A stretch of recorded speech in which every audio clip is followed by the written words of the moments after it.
Hi, this is Barry, and welcome to the Simplicity Zen podcast. Today, my guest is Daniel Terragno. Daniel, a native of Chile, is a teacher in the koan tradition of the Diamond Sangha, which was founded by Robert Aitken Roshi. Daniel is the Dharma heir of John Tarrant Roshi of the Pacific Zen Institute. Daniel received authorization to teach Zen in 1995, and in 2001 received Dharma transmission from Tarrant Roshi. Daniel is the teacher at Rocks and Clouds Zendo in Sebastopol, California, and has also led Zen groups in Ohio, Argentina, and Chile. Thank you for being with us here today, Daniel. Thank you, Barry. Thank you for inviting me. Sure. Did I get that basic information correct? Yeah. Great. Yeah, it's a Yellow Springs Dharma Center in Yellow Springs, Ohio. It's not all over Ohio, but yeah. Are they a sitting group, or do they actually have a like a facility and so forth? Well, the Yellow Springs Dharma Center in Yellow Springs, Ohio, where some people might know it through Antioch College. It's a very interesting Dharma center. They bought this nice little house, and it's ecumenical, if you will. There's a Tibetan group, there's a Vipassana group, and there's a Zen group. I see. They sit every morning and every evening, just a generic sitting without any kind of, distinction. Then each of the traditions have a day a week that they do their thing. And but it's been around for, I don't know, 30, 40 years. I mean, the origins of the Yellow Springs Dharma Center. In fact, Edo, when he was a monk, Edo Roshi, when he was a monk, newly, or I don't know if newly ordained, but before he became Edo Roshi, he from California, he drove to the East Coast with another monk, and they stopped at Yellow Springs. They had, some of the people, there's still some old timers, a 90-something-year-old woman. That's one of the founders. And your Rocks and Clouds Zendo in California, is that a physical entity? Do you guys have a property, or do you rent a place? No, it's a physical entity, and it's my house. And there's a garage in the back of the house that it's not my house, I rented. There was a garage that was falling down, and we fixed it to make a dojo. It fits comfortably 15 people or something. We're a small group. Sebastopol, you lift up a rock and there's a Zen teacher or a Tibetan Lama or etc. So there's a lot of Zen teachers in the area. I practice at a place not too far from you. Have you ever been up to Zen Monastery outside of Santa Rosa? Sure. Yeah, I lived there for like a year. Oh, yeah. Yeah, no, I've been there I haven't been there lately, but I've been quite a few times, yeah. Cool. Are you a full-time Zen teacher? Do you have a career as well? Like a non-Zen career as well? I did, but I closed my shop. I was a cabinet maker, custom woodworker, cabinets and furniture, custom. And I closed it 2020, 2021. Not 2020, yeah. So it's a little bit over a year and a half. So you were born in Chile. Were you raised there as well? I was born in Chile, and I came to the United States when I was 20. I've been here since, although I go often. Is Chile a Catholic country? One would say that. I mean, the encyclopedia would say that. Yeah, it's getting to be less and less Catholic in a way. A lot of people won't say, they say that they're non-practitioners or whatever. Yeah. Yeah, younger generations probably. I mean, basically, it's a Catholic country, yeah. Were you raised religious or? No, but Catholic. I took communion, I was baptized, did my first communion, did the confirmation. And I, as a young boy and as a young man, I did go to church with my parents, and it's a very common thing. I mean, culturally, I'm a Christian, of course. Culturally, I'm a Christian and a Catholic Christian. Do you what would you have characterized yourself as a believer as a child or a teenager? As a child, yes, because I lived with my grandmother. We had a country home where we grew up, and I didn't go to school until first grade. We had my family was rather wealthy. Had an English nanny that she taught us how to read and write, and so and the family didn't move to Santiago, didn't buy a house in Santiago, which was an hour away, until my younger brothers started going to school.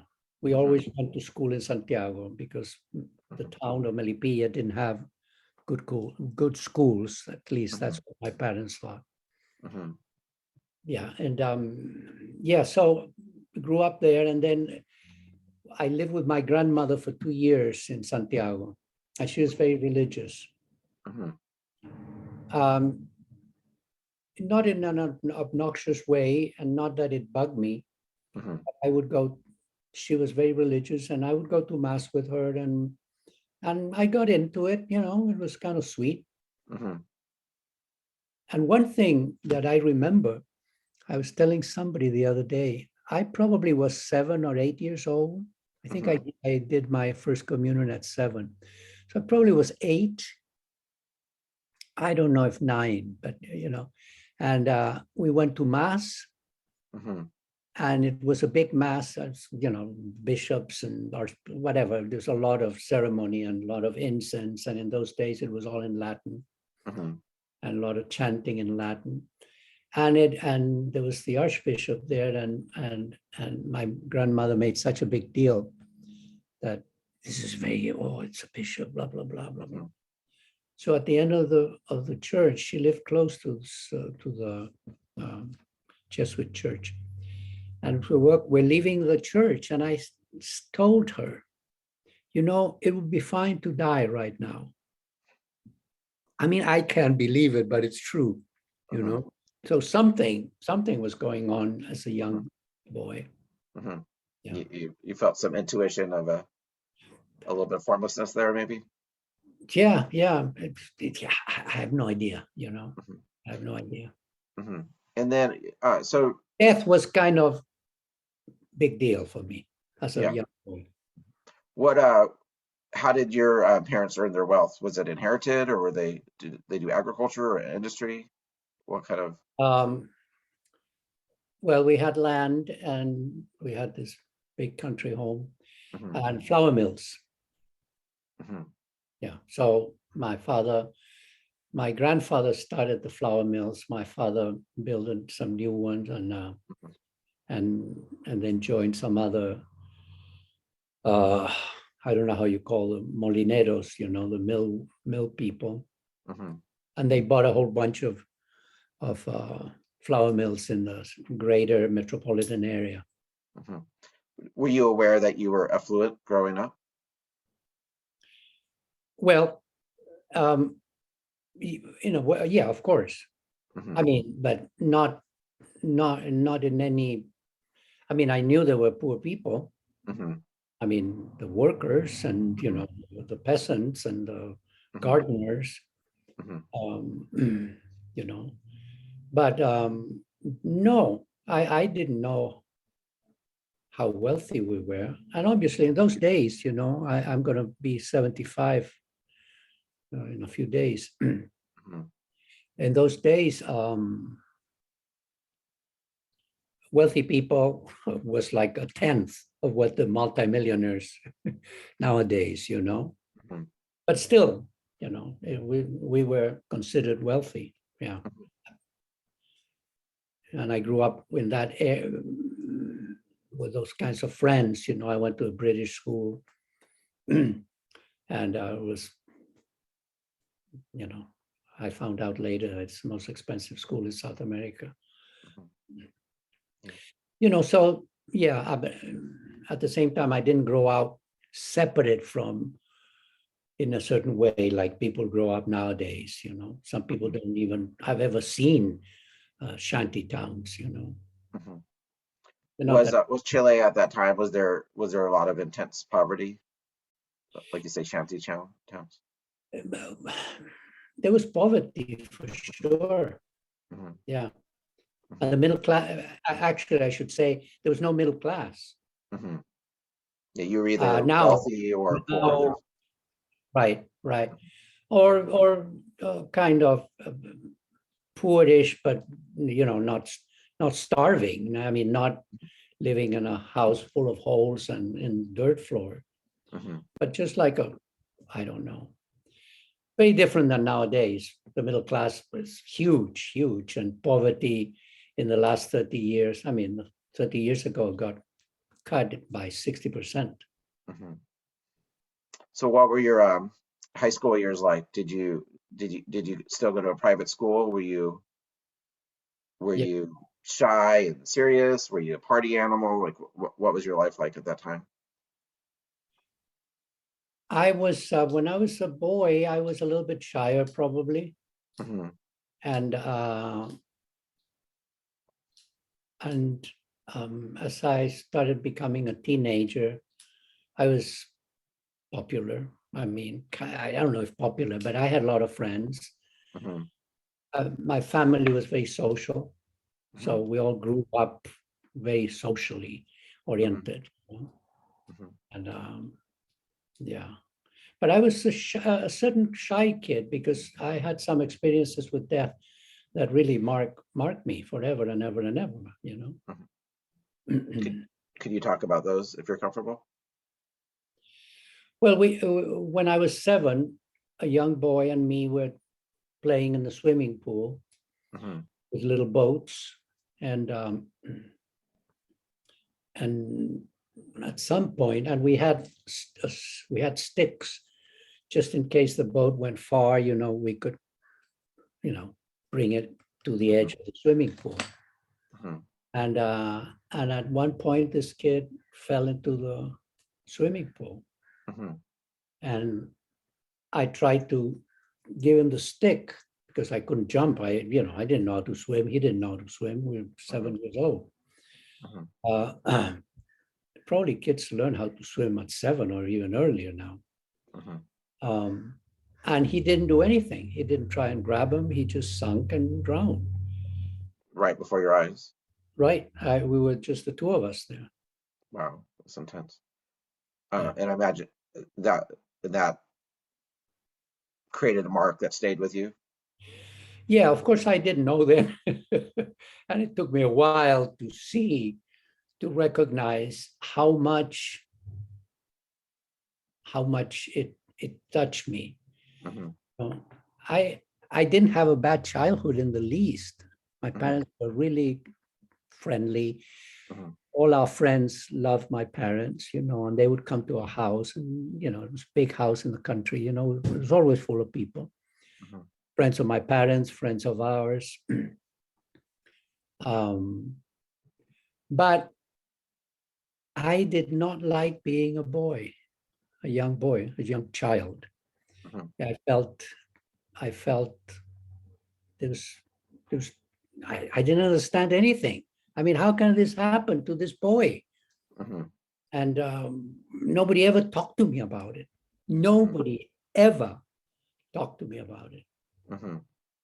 I asked my mother, and she says, "Well, darling," my mother and father weren't there. They were traveling someplace. I think they were in Peru. Hmm. And that they talked to the pediatrician, who was the family pediatrician, and that the pediatrician told them, "Oh, don't worry, he'll forget about it." I mean, imagine nowadays something like that would happen. You'd be with the counseling the same day, Hmm. and Hmm. somebody holding you and whatever. Yeah. You know, when you read the traditional biographies of, kind of the classical Zen teachers, a lot of times, they experience death at an early age, one way or another, and that kind of like makes, you know, the great matter, so to speak, very real, perhaps at a younger age than it is for the Totally. average person. Do you think that had any in like that? You mentioned another experience of death. Do you think those planted any seeds that led you towards Zen practice at an earlier age? Yeah, although I didn't, it led me to some kind of spiritual practice at an earlier age. I didn't, what my first practice was not Zen, was in the Gurdjieff groups. Mm-hmm. Yeah. But yeah, absolutely. And then when I was 15 or 14, yeah, my older brother, who we were 11 months old, he dropped dead out of the blue, you know, and that was intense too. It was a shock for the whole family. He wasn't sick or nothing. Mm-hmm. Um, Like so a brain aneurysm or something? a brain aneurysm, supposedly, yeah. Mm-hmm. I mean, there was no autopsy or anything, you know, he died at Mm-hmm. home, taking a shower. Mm-hmm. And so, how do you pronounce it? Gurdjieff? Is that correct? Gurdjieff with a G. Gurdjieff. How did you discover that?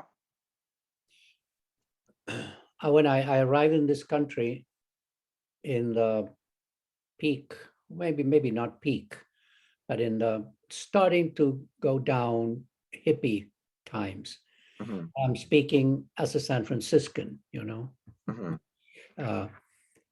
In 1967, most of people think it was the peak of the hippie area, but in San Francisco, the Haight-Ashbury started getting a little bit overly ridden by crime and heavy drugs.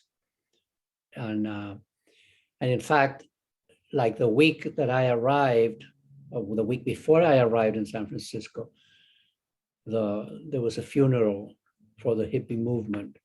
The Grateful Dead and were like part of it, you know. And they were just saying, okay, now when Haight-Ashbury was taken over by wrong crowds and Mm-hmm. etc. Tour bus of tourists and stuff. Right, right. Yeah. Did you get to see the Grateful Dead a lot during that time? I saw him, but I was never a fan or a non-fan, you know. I mean, they were always in the Golden Gate Park and Mm-hmm. that, or at the Avalon Ballroom or the Winterland or the Fillmore West, Mm-hmm. you know. Janis Joplin, you know, I mean, never saw the Doors but Janis Joplin and what was the name of the first band? Airplane or John Joplin and the No, Jefferson Airplanes. That's yeah, that. No, the whole Big Brother and the Holding yeah, Company. yeah, yeah. Right. Did you so being in that time, that place in that era, were you experiencing with LSD and psychedelics? Right. Oh, Yeah. Yeah. Yeah. I mean, yeah. just the first few months of being here almost. Mm-hmm. Yeah. And of course, you know, all of that, you know, my people, I guess we call baby boomers.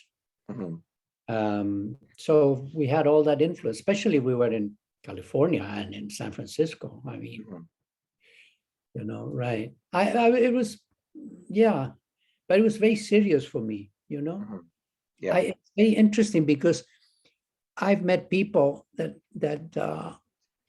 speak about those days. Oh, all I wanted was to get laid and just rock and roll, sex and rock and roll. And Mm-hmm. sure, there was stuff like that, but I mean, there was an incredible optimism and a willingness to do the right thing Mm-hmm. to change our culture and to stop the war in Vietnam. And you know, so I always, it surprises me that somebody my age and says, "Oh, all I wanted was." It doesn't surprise me. It's fine, but I mean, don't include all of us. Mm-hmm. Many of us, our life changed forever, and it kept on changing, you know, and it went in a very different direction. Mm-hmm. What do you think those psychedelic experiences showed you? Like what was about it that may have been an influence in later spiritual development or interest? Yeah.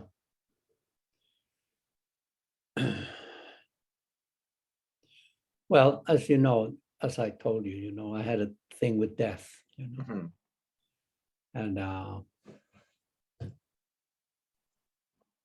I had an experience once on Mount Tamalpais Mm-hmm. that I had to ask people if we were dead or not, Mm-hmm. because I did see my life just like the cliche, man. It's like kind of weird, but it's true. It was like a million photographs, but just went zoop. Mm-hmm. And I'm by myself at that moment, and I said, that was it. Wow, Mm-hmm. wow, uh, and it was not a very good experience in a certain way, Mm-hmm. um, because of my thing, well, with death, I guess. And at some point I got scared, and so it took that direction. There was no container. Obviously, most of us didn't have any education, spiritual education or anything. Mm-hmm. Unless it was highly religious, and then it was just guilt, Mm-hmm. So I didn't know. Well, I knew I'd taken acid and blah blah blah blah blah blah blah blah blah, but it stayed with me, Mm-hmm. and the way it stayed with me was like I would have these experiences going to the university in San Francisco, walking kind of downtownish, and this is it. There's nothing else but this moment. And it was completely puzzling and scary. What am I doing here? Why am I in San Francisco? I mean, it's kind of cool, but I mean, my family, all my people are not here. Mm-hmm. If this is it, why am I doing anything? Mm-hmm. You know? From the perspective of a Zen teacher, um, is probably put in a position to diagnose people's experiences, fairly often. How would you that experience you had? Would you say it was like a deep samadhi type experience? Do you think there was a little bit of no self awakening there, or like could you put it in that sort of framework? Yeah. I mean, of course, it touches all of that. I remember that experience in Mount Tamalpais. It didn't start like that. Mm-hmm. Started by hallucinating when the sun is coming up, and everybody had taken acid like 4 hours earlier than me because I got there late. So I was speaking when everybody was just kind of chilling and just ready to go home. Mm-hmm. So at some point, I hallucinated something, and I look at my friend, and she was a cadaver, she was a skeleton. Mm-hmm. And I saw people around me, and they were all stoned. But, when I saw them, it was like old and kind of wasted by and I, I had a strange experience with the sun. I became afraid. I thought the sun was doing something to us. Mm-hmm. So I went into the fear, and it took me, I got stuck there. Mm-hmm. It was an amazing experience because I know I would tell myself, Daniel, you took acid, but then I would think, well, I know that, but I don't know what's happening right now. And well, there's no pain. Just chill, just relax. Mm-hmm. But I couldn't do that because I was afraid that I might, this was the more or less early days, not of LSD, but so I had I don't know, I remember once reading that somebody had identified with a candle, and the candle died and the person died, Mm-hmm. So then that's why it was easier for me to ask at some point after resisting. No, it's embarrassing to ask, are we dead? But then I couldn't wait. I had to get something. So, yeah, the experience of this is it, of course. I mean, completely, this is it. There's nothing else. And of course, I misunderstood that because there's nothing else means there's everything else. But at that moment, there's nothing but that experience at that instant, you know. Did it feel nihilistic to you? Well, it scared me. Mm-hmm. Scared me because I couldn't place it, you know. Then when I got into, then I started wanting, this in 69, I went to Chile for the first time since I had left in 67. And I thought, well, if I'm weird, if I'm going crazy, my parents, my friends would realize it and would do something and not let me come back. Nothing happened. Exactly the opposite. You know, oh, Daniel is a hippie. How cute. Oh, you know, it's like he has mustache and a long hair. You know, oh, that's cool. You know, it must be so much fun. You know, and it was that kind of nothing. So when you had that experience, oh, sorry, go ahead, please. No, I was very afraid of talking about it. Because maybe they'll don't let me come back. And I couldn't find anybody that I could talk about it. And I thought I would maybe start a little bit of a conversation and I would know immediately, will this person understand or not? And then I think, oh, this person probably understands. He's sort of cool and, you know, or whatever. And then I say something and it says, but why would you say that? And then I said, oh, wrong person. Oh no, conversation, you know. So that was difficult. Had you already started participating with the Gurdjieff? Is that right? Gurdjieff? No. How did you discover that? I was living in San Francisco, and I was living 3 blocks from where Suzuki Roshi opened his first temple when he came to America, one that burned down many, many, many years ago. And I had a roommate that was going down there at the Zen Center. And he would say, Daniel, do you want to go down there? I said, no, I don't know. I mean, they're monks. And it's like, you have to let go of everything. And, you know, I'm here going to university. I mean, I'm 20, 21 years old. I mean, it doesn't make sense. So one day we were at North Beach, in a coffee house in North Beach, and we saw a little ad that said, meeting Fourth Way School, Gurdjieff Uspensky's teachings. And my friend says, hey, Daniel, let's go to this thing. And I said, Uspensky, that name sounds familiar. Is that the book that we have at the house? We had a hippie pad, you know. It says, yeah. So I arrived at the house and I started reading In Search of the Miraculous. And I couldn't believe it, you know. So I made up my mind that right away that I was going to join this group. They happened to be insane and crazy and not a good mix, but I joined it, you know. Because is it a branch of theosophy? You know, what? No, not at all. But it in those days, you know, metaphysical and theosophy and Annie Besant and Crowley and all this mishmash of people, you know. In fact, the most interesting bookstores in San Francisco were the Metaphysical Bookstore and Fields Bookstore. And Fields Bookstore was in Polk Street, and it belonged to she's been long dead. She was a Gurdjieff disciple, you know. So I thought that the ideas of Gurdjieff showed me that there was a possibility of understanding stuff, of having some kind of clarity about what is this about, and what is this, and so I joined that, and that was my first thing, and it was, you know, I was there 6 months and I left, but I continued.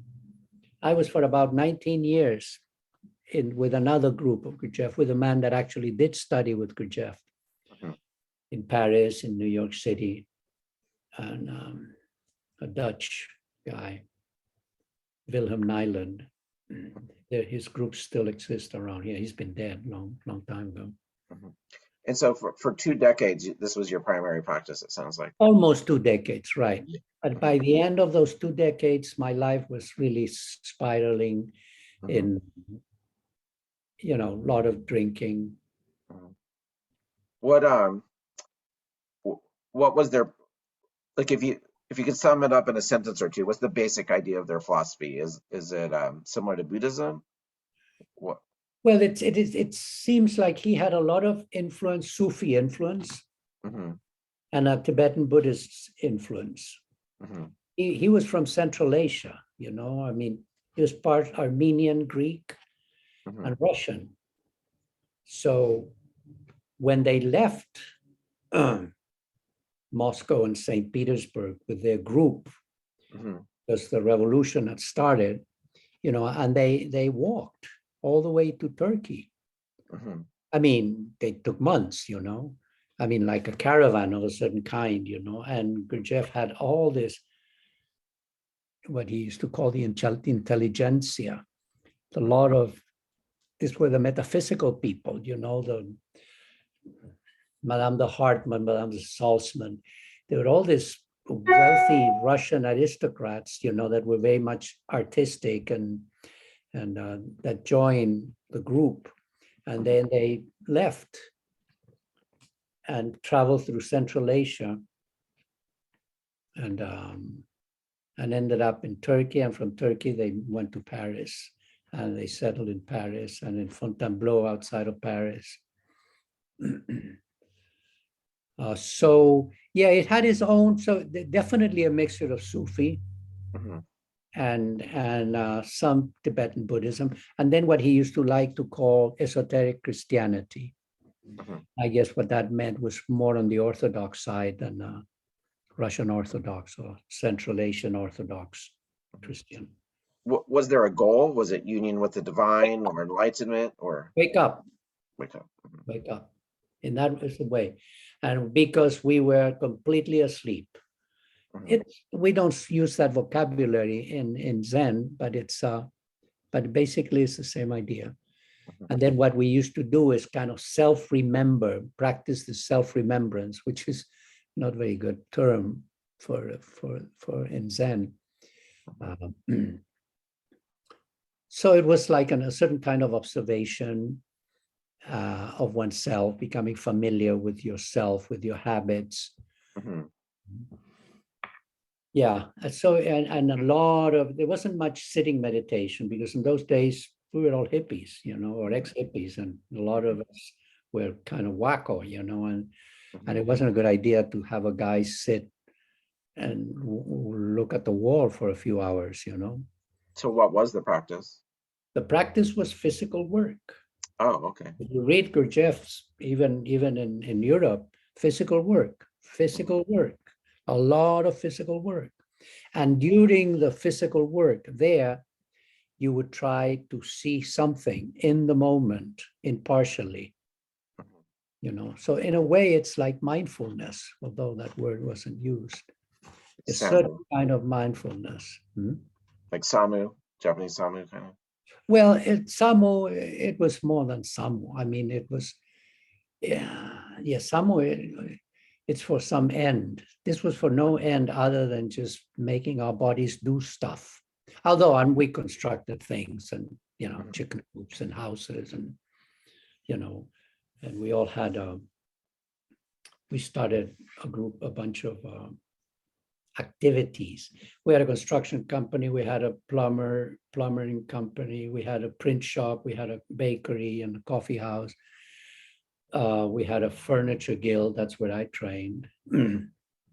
We had weavers, we had potters, we had photographers. And everybody, a lot of the people were older than me, and not all of them, but a lot of them. And they were already PhDs and stuff, I had just finished my bachelor's. So they all left the university, Stanford Research or the linear accelerator. I remember there was another guy from the linear accelerator, physicist. And we all became workers. Did so the first group, it seems like you kind of characterized as being a little culty. Was the second group less that way, or looking Yeah, back, yeah, did no, that feel a the little first group was violent and it was cultish and it was, yeah, it was definitely cultish in a certain way. in the second group less so, or not? Not Yeah, no, it was completely, it was, yeah. And the man was an older man, much, and yeah, it was more normal, still definitely Gurdjieffian, And so at this point, were you establishing a career as a furniture maker? Yeah. And did you get married and have kids and all that kind of stuff? I was married for a while, but no kids. And so you did that, for a long time, going through life. What kind of brought that chapter to a close for you? Well, as I said earlier, I got to a certain point in which I was drinking too much. And there was a culture of drinking in the Gurdjieff groups, definitely. Interesting. Yeah. Because he used to have a toast to the idiots, he called them, and all of us were idiots, including him. It was just a ceremony, and we would all, but it was like a quarter of a shot of Armagnac. No, he was Armagnac or Calvados. Calvados is the apple brandy. But there was the custom, everybody drank. And some of us kind of were alcoholic, I guess, right? So that got bad, and I started using a little bit of cocaine here and there, and that got out of hand. Not the cocaine, but the alcohol, and demoralization, guilt, and lost. I tried to connect with whatever I got out of the Gurdjieff work, and I couldn't. It's very interesting, man. There was nothing I could. Of course, there must have been something, because here I am, Right. But so did you drop out of that and begin Zen right away, or was there a period of? Right. What happened was, like, I decided that I started not drinking. I started sobering up. And then I kept on going to meetings, Gurdjieff meetings, but then the vocabulary that I was learning and the vocabulary that I had from the Gurdjieff group, they were completely like, it wasn't helping. So I decided to leave the group for a year. And after a year of being sober, I was going to come back. So that's what I did. And I just did a little bit of Alcoholics Anonymous here and there, and sometimes quite every day. I did not have a hard time, in a way. It wasn't difficult for me. The last time I drank was almost 37 years ago, when I never even thought about, of course, I can think about it, but never drank again. So when I had a year and I went back to the meetings, the Gurdjieff meetings, it was clear, like, no, this is, the vocabulary is not helping. And I couldn't, and I didn't even believe in the usefulness of the vocabulary that was being used. I'm sure it had a lot to do with me, because I don't think that, objectively speaking, I could say that. But so that's when I started reading again some books on Buddhism. I had read Trumpa's book, Cutting Through Spiritual Materialism, that I loved years before. So I started reading it again, and I started sitting with some friends out of the blue, without any kind of guidance. They were, it was just you guys sitting together. Right. Yeah. And we were mostly all of us were in the program. Did you characterize it to yourselves as Zen sitting or Buddha sitting? No, meditation. Meditation. Yeah. So you were with the Gurdjieff group for a long time. Was it hard to break the social bonds? Because a lot of Sangha is a big part of practice. Was it hard to let go of the social dynamics that you developed there? No, because it was all in Occidental California where I lived. Mm-hmm. And now I live in Sebastopol, 15 minutes from there. I still have friends from those days, which is unusual in this country, to have so many friends around here that I've known for 50 years. Mm-hmm. You know. Yeah. So you guys had this little informal sitting group. How did you go from that to an interest in Zen Buddhism? Well, I was reading Buddhism, and I wasn't sure, and I read some Buddhism and Christianity, because there was something about Christianity that not that I tried to get rid of, but that would be, but it was more like of a mystical shape than a God, white hair, beard, and sin, and all of that. Mm-hmm.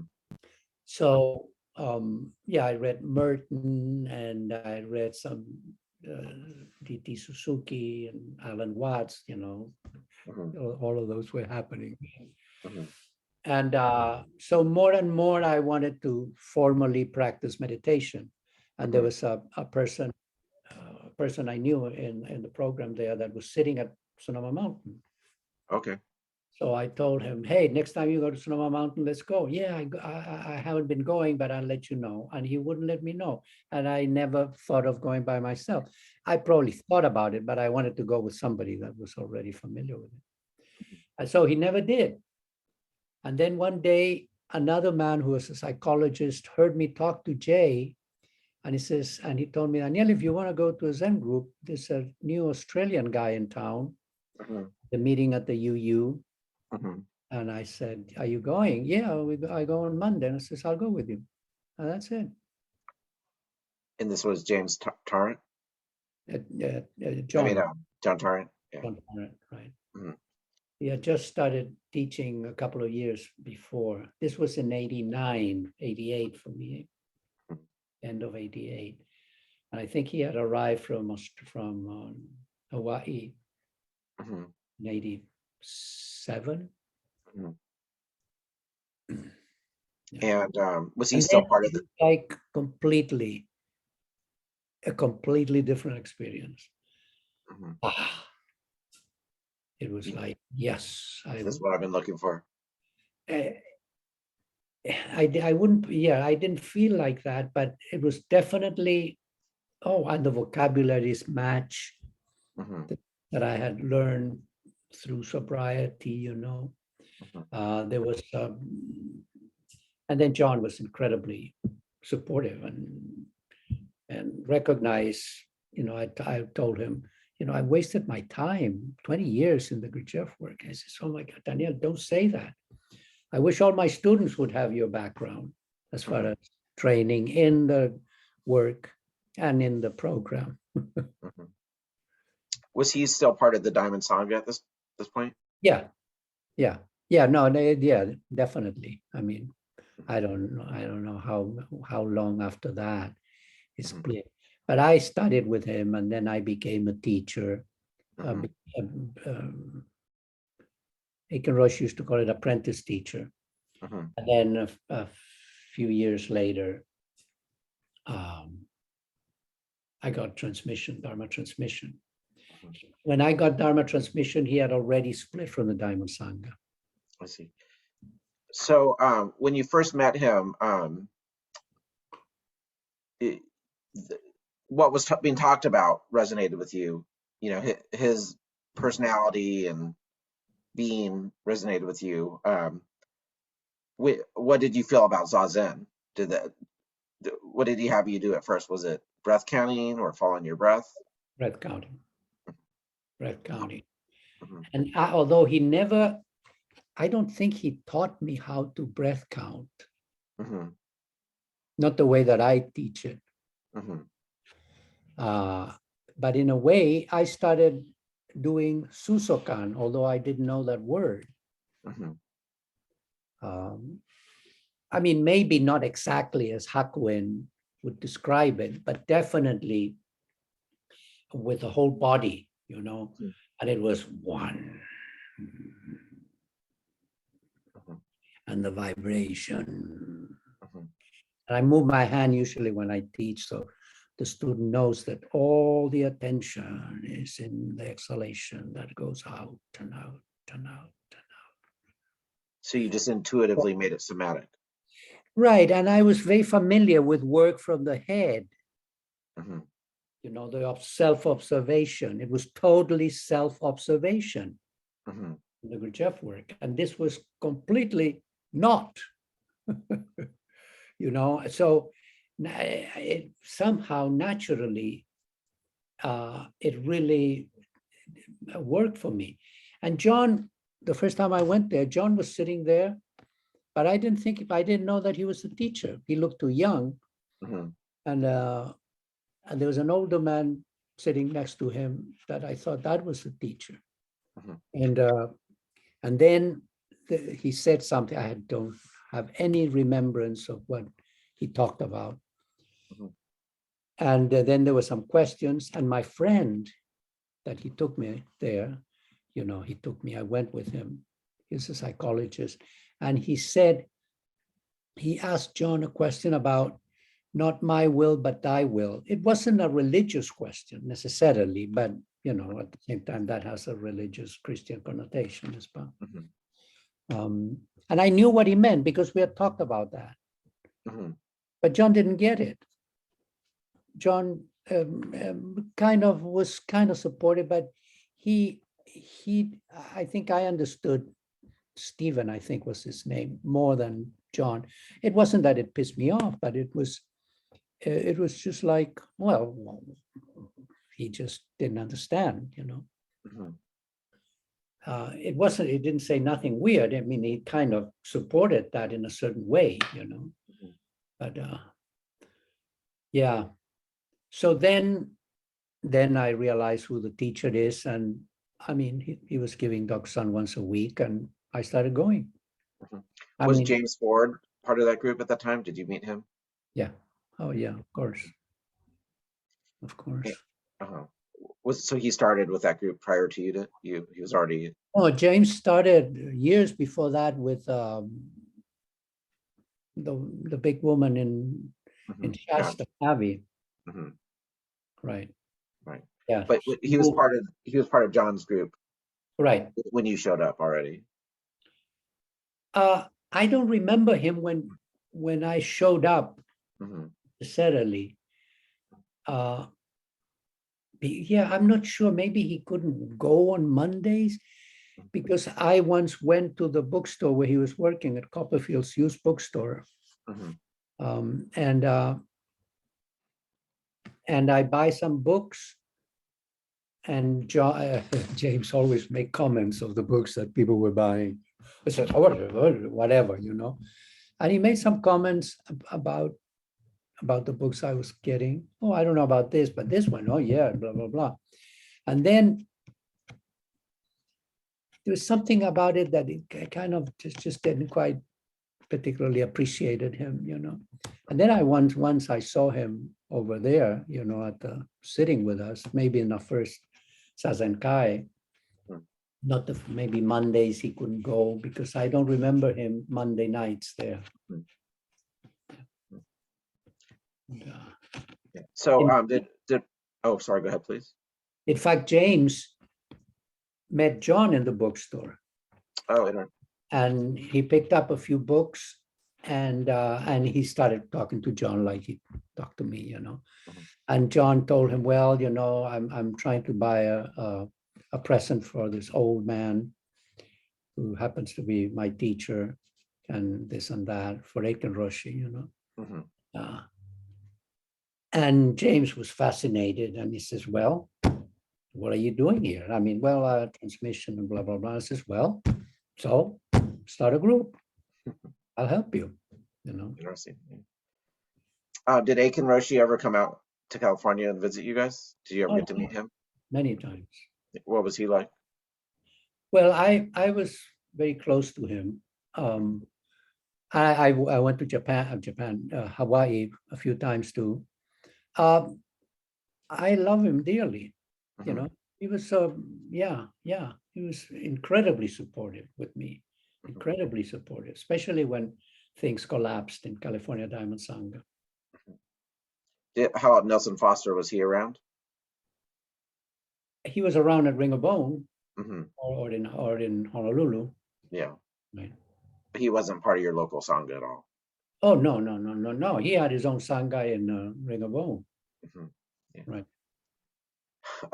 So did you, so you started sitting with this group. How long until you did your first sesshin? Well, I was self-employed, so I was just boom, boom, boom, boom, boom, boom, boom, boom, boom. Hmm. No matter what was going on, a sesshin, 5 sesshin a year. It's like, yeah, I mean, I just went. I Hmm. never even considered not going. Hmm. Was your first one difficult for you, or did you have enough base where you were able to My slide in a little bit? first was a Zazenkai in Oakland, in Berkeley. No, Oakland. No, it was in Berkeley, in the Holy Hill, Hmm. where the divinity schools are. Hmm. And it was in the James. James was a Unitarian minister, so he got the seminary, the Unitarian seminary there for us to use this Zazenkai. I have never experienced the pain in my knees that I experienced then, ever. It was just horrible, horrible. And I had planned the escape route to go vomiting because it was giving me nausea. Yeah. But I stuck with it. And at the end of the day, I was alive and I was like so happy, Hmm. so incredibly happy. I remember driving from Berkeley to, I decided to go by the coast. So I went into, well, you're not from this area, are you? Well, yeah, you kind of Yeah, are. Yeah. I know the area pretty well. Yeah. So I decided from Berkeley, I went to the coast Hmm. and came up Highway 1. Hmm. Like near beach. Right, right. Well, I think I picked it up. I forget. Maybe I did that. Yeah, I don't remember. But yeah, and it was much longer. It was a Sunday, and everything looked so beautiful. I don't know what time of the year it was. It might have been spring. Yeah, might have been spring. Um, Everything looked beautiful, and I was incredibly happy. Hmm. Yeah, it was. I arrived at the shop next day, and Michael, my shop partner, says, "How did it go?" And I says, "Oh, it was great. It was incredibly painful, horribly painful." And he says, "So you're going to do it again?" "Oh, of course." This was a one day or a multiple day? So one day. Hmm. So one day. I mean, maybe we started at 9 till 5. Yeah, and 25 minutes. The way we do it is 25 minutes and 5-minute kin, and 25 minutes and 5-minute kin in. You were near, so you were near San Francisco Zen Center and Green Gulch and all that a little bit geographically. Did you ever go and check them out? No, No. no. Once I was in the group. No, I mean, I went there. Sometimes I went with John because John was invited to do something. So he would tell me, "You want to go?" Or he would, then there were some events there and he says, "Daniel, I'm not going to go. Why don't you go?" But not as a teacher. I was just a student. Hmm.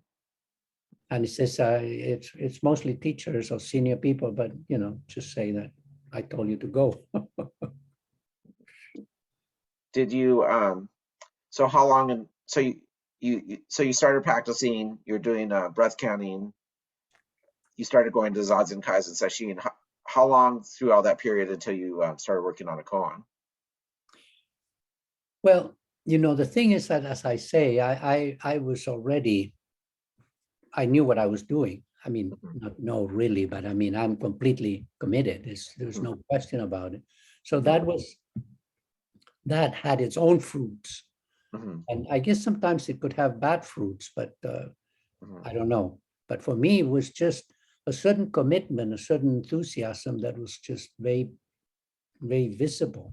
Hmm. So I took Jukai in November of '89. Hmm.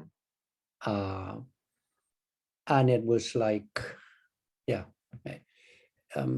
So I guess, what am I trying to say? I worked with accounting maybe for 3 months, Mhm. and then he gave me Mu. Mhm. And then I thought I had arrived. Mhm. And now I'm a real Zen student. Yeah. You know, I mean, and he was very supportive. He was very supportive because as I told you, you know, it was like, oh my God, I'm already 40 years old. You know, it's like, God, I could have done it, you know, from earlier. And Mhm. he was so supportive, and yeah, overly supportive in a certain way. I don't know if it's overly supportive, but it was, Mhm. it kind of was a little bit, I was careful because I knew I was a newcomer, Mhm. and I didn't want to, I didn't want to say too much about it. Maybe John had invited me for dinner or something, you know, I wouldn't dare say something like that, you know, not because I was interested in keeping it a secret, but it felt that I would be bragging, you know. Mhm. Can you talk a little bit about your experience working with Mu?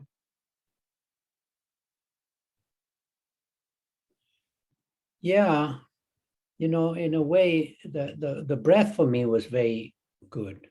Mhm. It was very important, and I would for a while. Well, I didn't work with it that long, but I would definitely make a little noise. Mhm. I mean, say if I was in sesshin, I would try to make it minimal, you know, but just I wanted to make a Feel the noise, vibration. yeah, for the vibration, you know, because then I could write, Mhm. you know, right. So at some point, John told me, you know, well, you know, this is case one of the Mumon Khan, and it's going to be your first koan. Mhm. And I would do the same I was doing with the breath in a way. Mhm. In a certain way, it was pretty much very similar. You know, I would just go, oh.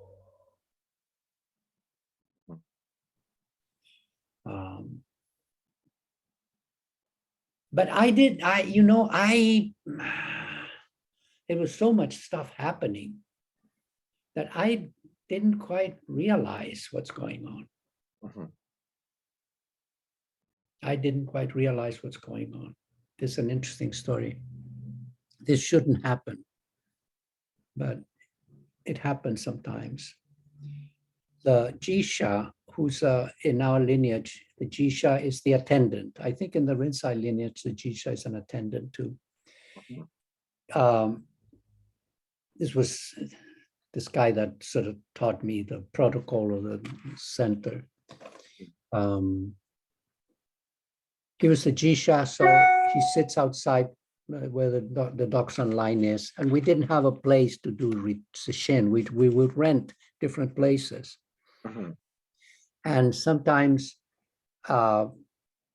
it's all right if people heard noises from the Doksan room, laughter or a shout here and there, but you're not supposed to hear the words, you know. Mhm. And then if they did, the Jisha would move people back, you know, and so on. Or if it was impossible because there was not enough room, we would have a noise machine, you know, that therapists use. Right. But at some point, things were happening, but I just didn't know what's going on, you know, and somehow it didn't bother me, but I'm just doing what I'm doing. And I come out of Doksan and I was the last one. So this guy, Glenn, says, hey, you're passing Mu. You're passing Mu. And I look at him and I said, what are you talking about? Yeah, you're passing Mu.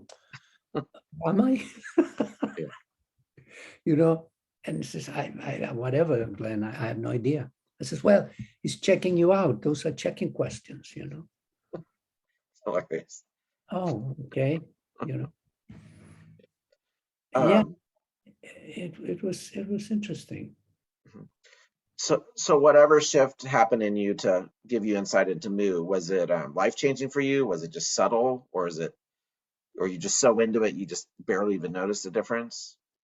No, no, no, no. I mean, I knew, but I knew the difference before that. There's something radically changed in me once I started sitting and with the teacher and all of that.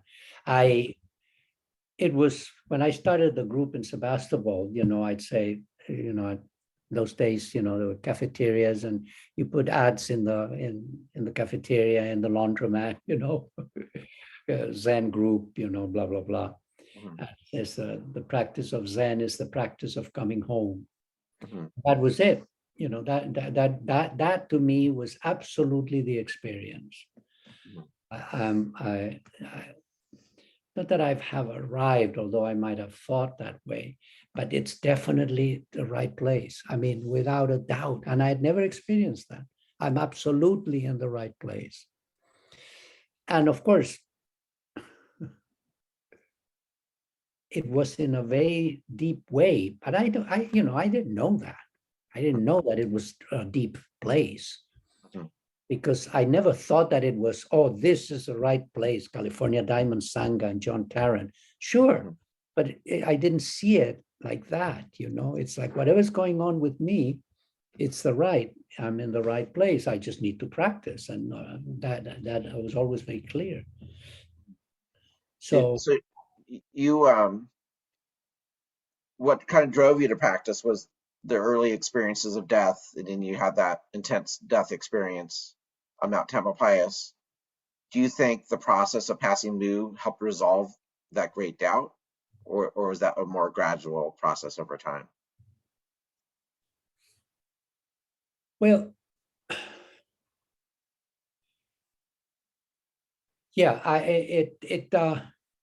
you see, I mean, if I would have had been practicing Zen when Mhm, I had that experience in Mount Tamalpais, I wouldn't have panicked. mhm, I would have been able to place it somehow, something. mhm, you know? The this is it. It's something that has remained with me. mhm. It's not constantly, but sometimes I move my hand like that. It's like, whoa, whoa. It's funny. It's alive, it does its things. Um, yeah, so in that sense, yeah, but as I say, I didn't have, and I was brand new in Zen, Mhm, and so I didn't, the container of Zen, other than Zazen, was not much there.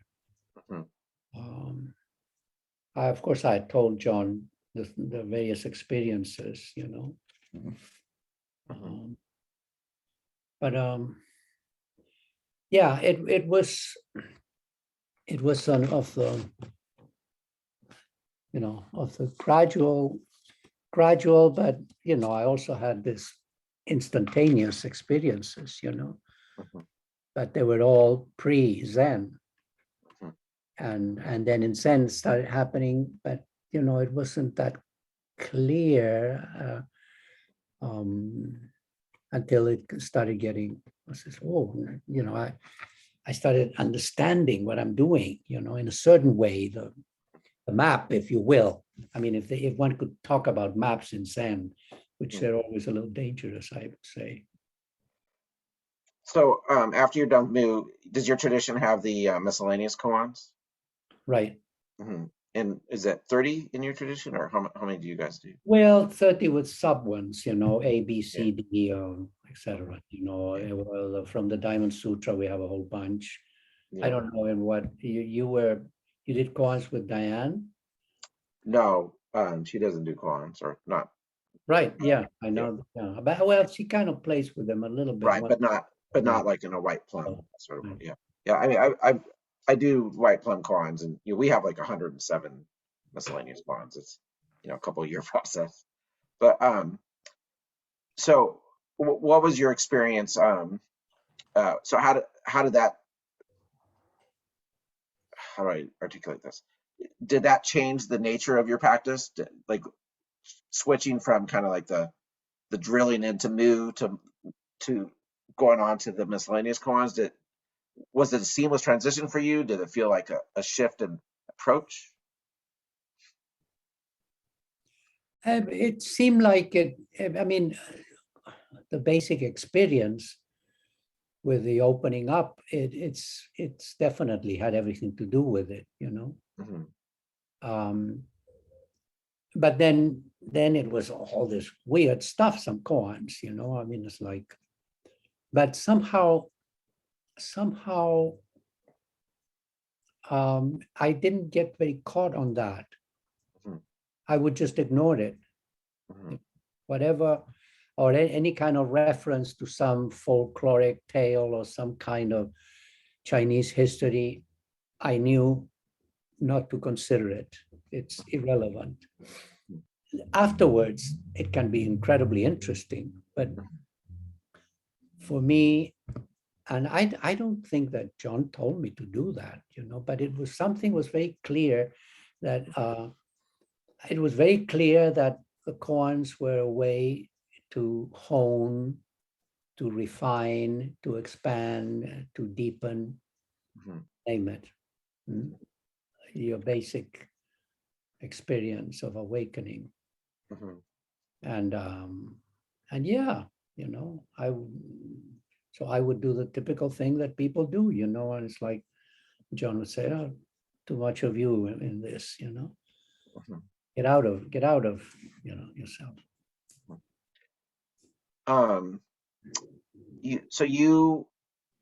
You were made an assistant teacher somewhere along this process, right?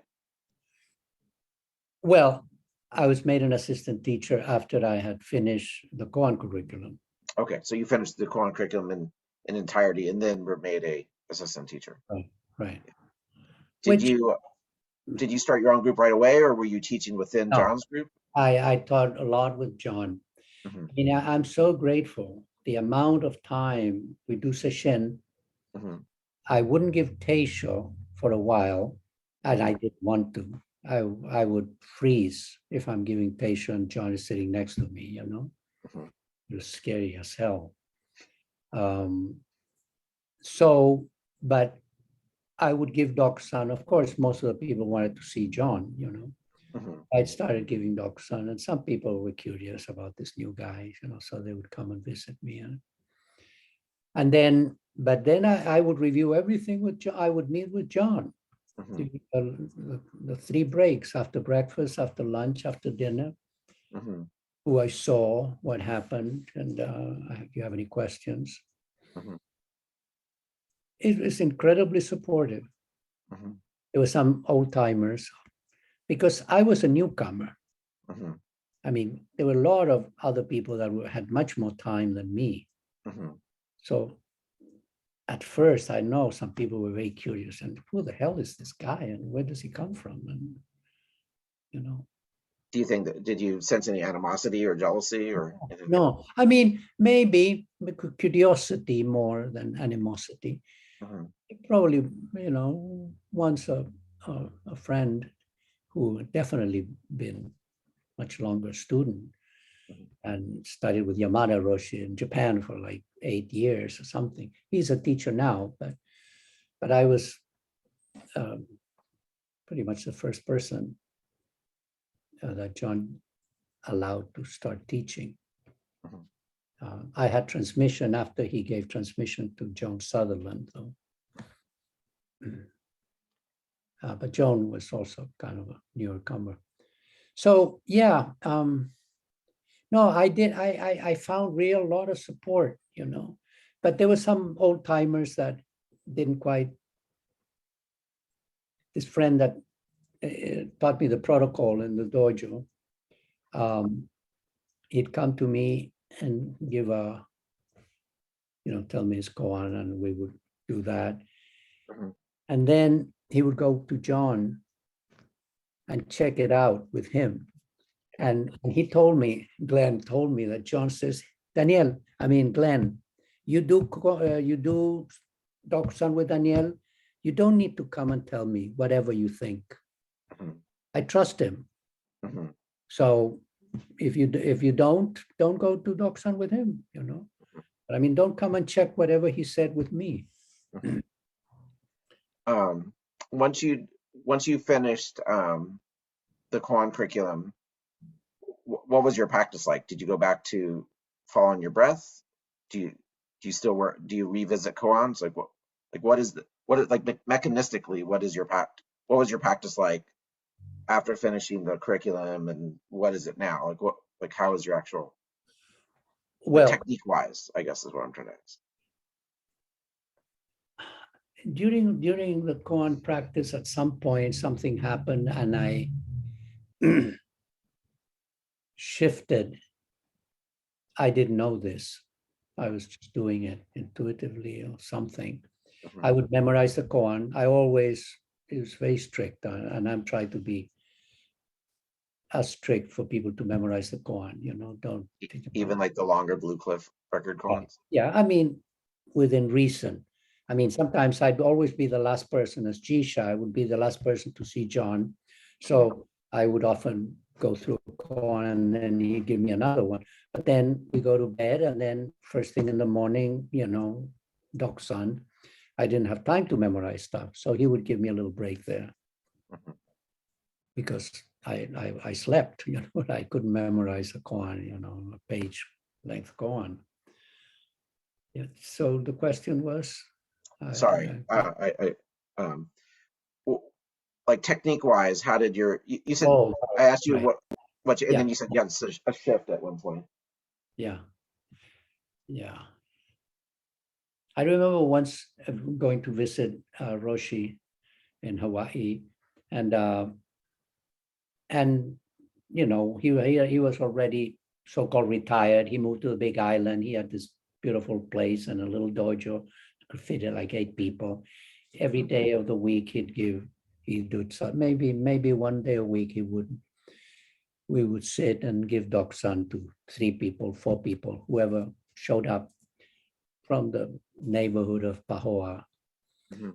Um, and uh, and I, I was telling Roshi that what I'm doing often is like I get a koan, or what I was doing, I get a koan, and while John is reciting it to me, I would go, what? What on earth? I mean, God, that's weird. Mhm. And then, oh, thank you, ding, ding, ding, out of there. And Mhm. then I'd memorize it, Mhm. and I would get a sense of like maybe not exactly what's going to happen, what am I going to present, but I think this is good. I think that's enough, and I see what happens there. And then I would just practice without knowing that maybe something like shikantaza, doing nothing, just Mhm. with the breath, but not with the intensity of following the breath. Mhm. Although I would do that, but Mhm. not actively, Open. right? Mhm. Yeah. And then I'd go to Doksan and recite my koan, and then John would look at me, and sometimes he would say something, and I would say something, but sometimes I wouldn't know until I was there, Mhm. Or sometimes I definitely thought I had an appropriate response, and sometimes I didn't, sometimes I didn't. Mhm. Sometimes I'm pretty sure I was right and that John was just messing with me, giving me a hard time. Mhm. And, all of those things. I think I saw you smiling, and it's like, I think that sometimes we feel like that, it's like, man, I know I got it. I mean, it's like, what is it? But he's insisting on something that I'm not getting. Mhm. Yeah. So, and now, I mean, I work with so many people that are working with koan. So, I mean, I've done, and that means that you keep on top of the koans, Yeah. So there's always koans, and the people that have finished the curriculum with me, what some people want to do the Rinsai Roku Mhm. or Linchilu. Mhm. Dosho Port's book. Do you guys ever do like any of the Shobo Genzo as koans? No, Dosho has a book called. No. I'm sorry, I changed the subject. Do you, when you work with your students, whoever, when they finish the curriculum, do you ever work with any part of the Shobo Genzo as I might give a teisho on something of the Shobogen, so and people might decide to. There's sometimes some people that are Soto people and very traditional, and or what I think they would be familiar with the Shobogenso and Soto, and just without telling them anything that it's a koan or not a koan, but it's like just if they mention a piece of the Shobogenso or of Dogen's writings of some kind, I would ask them to somehow.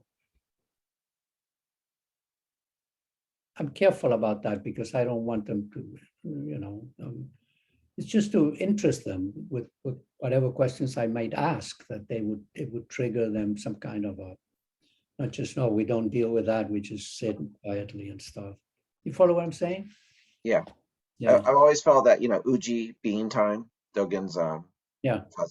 I always felt like almost every line of that could be a koan, Oh, through the whole thing. Yeah. I mean, I tell people, Dogen is one koan after another. And here's some guy that supposedly didn't like koans, didn't use koans. I think it's very clear that he didn't use koans. He didn't, maybe he told people not to use koans while they're doing sasen, like we do, But it's always, the Chinese Shobogenso, the Kanash, no, this is the one with the 300 koans, Right. So, a Daido translated and stuff. It's and it's one koan after another. That's why I became so interested in Dogen. I had been teaching already maybe for 10 years or 8 years. And I became a complete fascinated with Dogen. For the first time, I could just make sense out of it. And Hee-Ji Kim was a professor at Oregon State University in Eugene. He has 2 books on Dogen, and he's brilliant. He's brilliant. He's a philosopher and a Chan guy, and I'm not a philosopher. I'm not an intellectual, but I read that book and devoured it. I had to learn a lot of philosophical terms that I had never heard in my life. And I'm not terribly ignorant about philosophy, but there were some words that I just didn't know what they meant. So Dogen, I really enjoyed him for a while. And I always told the Soto people, the only reason I can go into Dogen is because of my training in koans. Yeah. So you were an assistant teacher for about 6 years, if I remember the dates. And then, something like that. Yeah. And then you got Dharma transmission. In your tradition as Dharma transmission, is it a public ceremony or a private ceremony? Like, how does that work? It's kind of public, Mine was in this room. This used to be the dojo when I first moved into this house. There was nothing in here. Now it's like the library and the doctor room. Did you stop going to his group and create your own group at that point? What how did your official teaching career take off at that point? Did you? Well, John recommended that I start a group in Sebastopol. Okay. And he says, well, there's a guy there that has a group, but he's from San Francisco Zen Center, and there's not going to be competition really. If there is, well, that's just part of the thing. Yeah, but I was still doing sesshin with him, and teaching with him, and then teaching with Joan and John and him. Sometimes until not. Until there was no way that I could stay there. He started having some problems. Is that what you're alluding to? Well, there were problems in the Sangha and with John. Mhm. that things kind of started having difficulties. Mhm. Yeah. How, under what framework do you see those dynamics? So, I mean, it's not unusual at all in at least American Zen for there to be a teacher who's clearly, awake, at least on some levels, but sometimes has personality issues that cause trouble for themselves and other people. What do you see as the interplay between being awake, awakening, and character and personality development and ethics and so forth? Could you touch on that a little bit? Yeah. We just finished a Diamond Sangha teachers meeting circle, Zoom, Thursday, Friday, Saturday, Sunday. Mhm. And there's always talk about this, Mhm.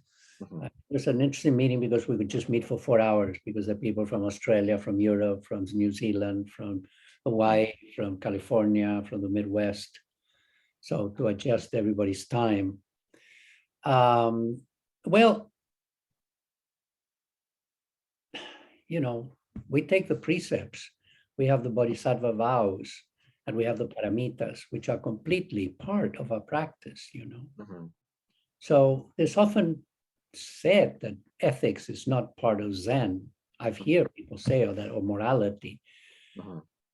Some people, I understand morality not being part of Zen, the way morality tends to be more part of an organization, the morality of an organization, of a culture, or of a country. Mhm.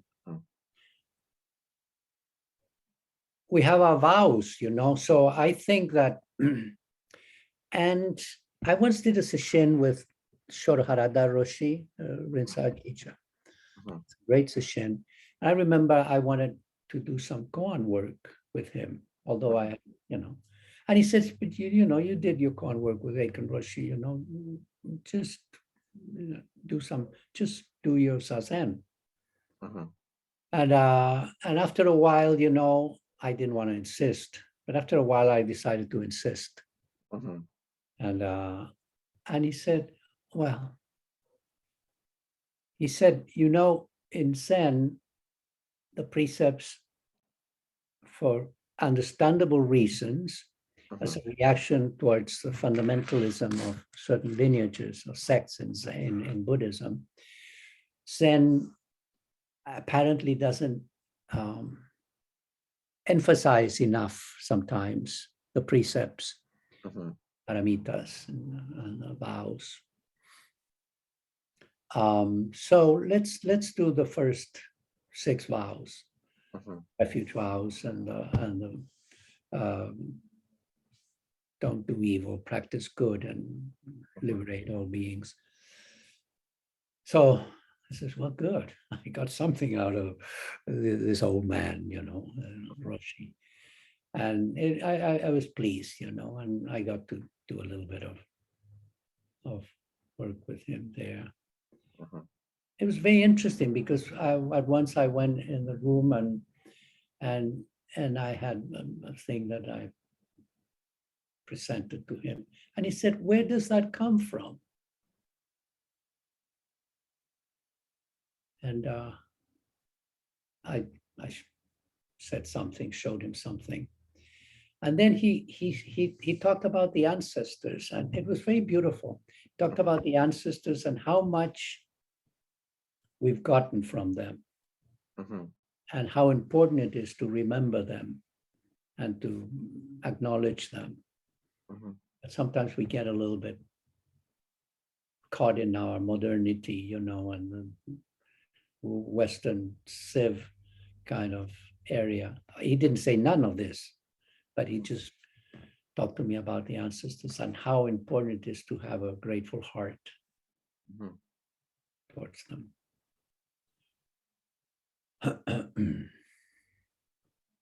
Anyway, I don't remember where we were going. Sorry. About the relationship between awakening and psychological maturity and ethics, and you were Oh, right. Well, we're blind where we're blind, Yeah. Yamada Koun used to say that Zen practice is the perfection of character. Same idea, the same meaning of the word perfection as the paramitas, the perfection, Not that we strive to be perfect, but we are alive practicing our vows and paramitas. They're impossible. We break them. We break them. We notice. We work with that. And what makes it difficult, especially for other people that don't know much about Zen, is like, why, because I've seen people have come sometimes to a Jukai ceremony that don't know much about Zen. And when I give a talk at the Jukai ceremony and mention the precepts, and I tell them that we break the precepts and the various forms that we do, just general, killing, lying or this or that. People say that, what's the point? Well, which is a good question, They're like markers on the way, They're like, you took those vows. So, you can observe yourself. You can realize in the middle of something. It's interesting. And then maybe, work with that, I mean, the capacity to delude ourselves is immense, no? I mean, that is so clear. Absolutely. I like to repeat that over and over again. The capacity to delude myself, it's immense. Yeah. Of course, different. We're all, with everybody is a little bit different, Yeah, it's like the Bodhisattva vow. I think in your tradition you say, "Kleshas are endless. I vow to end them." I mean, it literally says they're endless. Right. Yeah. So we're about an hour and a half into this, and I appreciate you being here. I want to ask you one last question before we go. So when we were kind of getting to know each other a little bit, you mentioned that you have a lot of online dokusan with people. Is that something you started doing in response to COVID? Had you already been doing remote dokusan, and if so, how did that come about? Did you do phone dokusan or? Well, I did phone maybe with a couple of people 15, 20 years ago, But once there is the computer with all the other venues, I use that. And I've done it because most of the biggest groups that I teach are in South America. Argentina, usually we have 30, 35 people in sesshin, And it's a way to keep in touch with them. So, but I always did dokusan here in Sebastopol every week, sometimes twice a week, But obviously people in South America and in Ohio cannot come. There's some people in Nelson Foster, for example, he doesn't do, he just does what he calls fokusan, whatever. For some reason, he doesn't like to use this, which is interesting. I mean, at least we're still come somewhat face to face electronically, but there's so much I can see. I can't even conceive of koan dokusan on the phone because so much of it is visual and performative. Yeah, at the same time, I don't. Nelson works a lot with. I'm sure in Ring of Bones sometimes they have new people, but there's a bunch of old timers. I mean, and the people here.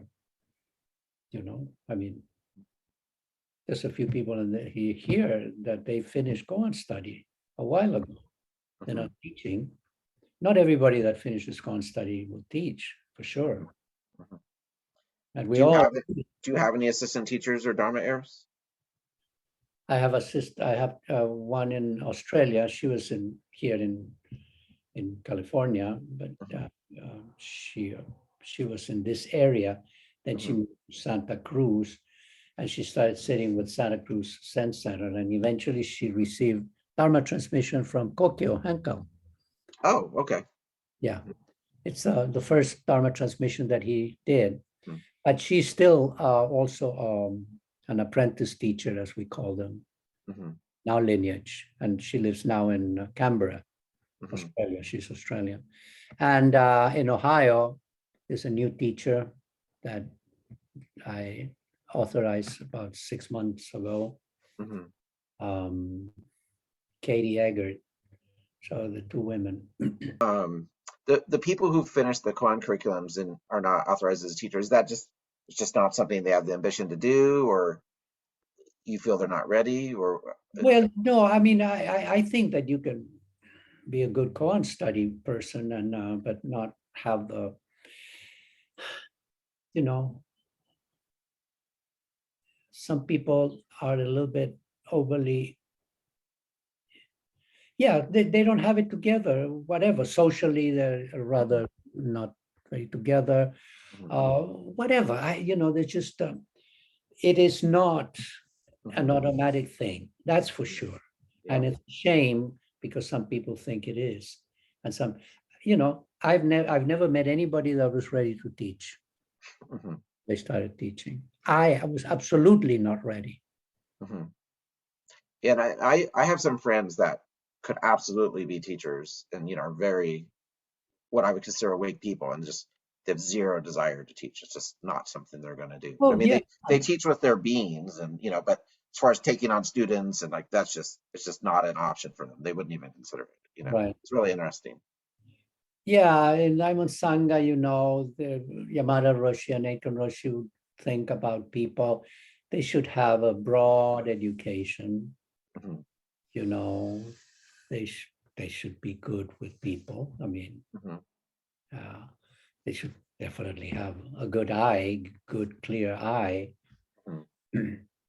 um, and then it's just personal, to the teacher in many ways. Although in Diamond Sangha, there was this thing that some people called Sangha transmission. And all it meant was like the teacher that's going to be made a teacher has the respect of the Sangha Mhm. and almost the agreement. They might be a little resentful or whatever. Mhm. That's just part of the deal. Mhm. But it's not a huge controversy. It's like, what? Who's the teacher? Mhm. Oh my God, I can believe it. Don't they know the way she is or he is? Mhm. I mean, I'm exaggerating, of course, but so yeah, and they used to talk about broad education. And I mean, apart from their profession, but just be somewhat versed in literature and art and in the arts, and Mhm. you know, and well, the most important thing, of course, is the eye. Mhm. Right. Yeah. But still, I think it's very healthy not to feel ready. Mhm. Yeah, I'm thinking of one person. She says I would never be a teacher. I'm like, well, that's the. And I told her, well, I think that's the biggest criteria. So it needs to be a teacher, someone who doesn't. It's like being president, someone who really, really wants it. Yeah. They're maybe There, not. there is a red light. I mean, if anybody tells me that they want to do con study because they want to become teachers, I said, Mhm. well, you're fine, but I mean, please, for your own good, take Mhm. that out of your mind. Mhm. It's not going to work for you. It's not. That's not a good way to practice. You practice because you love the work and you want this process of transformation to start happening. And as I say, the beauty of it is that we're not transformed into some kind of archangels or Spider-Man or Spider-Woman, Superman, Superwoman. You're transformed in what you are Mhm. deeply. I Becoming mean, more of yourself. this this personality, this particularity of Daniel Terragno I mean, it's here, and it's like and yet the transformation, that happens, and it happens forever. I mean, Aitken Roshi was such an adamant in telling us it's just the beginning of our practice, beginning of practice. You pass Mu, it's just the beginning. Take Jukai, it's just the beginning. You start teaching, it's just the beginning. When he retired, we reminded him, it's just the beginning, Roshi. Remember. So if you want to wrap up here, is there anything else you want to talk about? I don't know. It's like I thought about, is there something, and I thought you did a pretty good job. And when I saw you with your questions with Maido, I don't have anything to do. So if you have a couple of more things you want to address. I kind of covered everything I wanted to address, but if there's anything you want to share, I'd love to hear it. Well, I would like to share that how important it is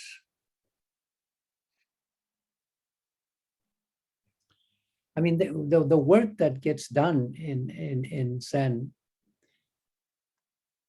it's extraordinary, Mhm. I mean, in the sense that it's kind of radical, and it goes a lot against obviously against our habitual patterns, of course. Mhm. But sometimes it goes, I could put it that way, that it goes against the grain. I just leave it at that, in the sense of like, now what is that grain?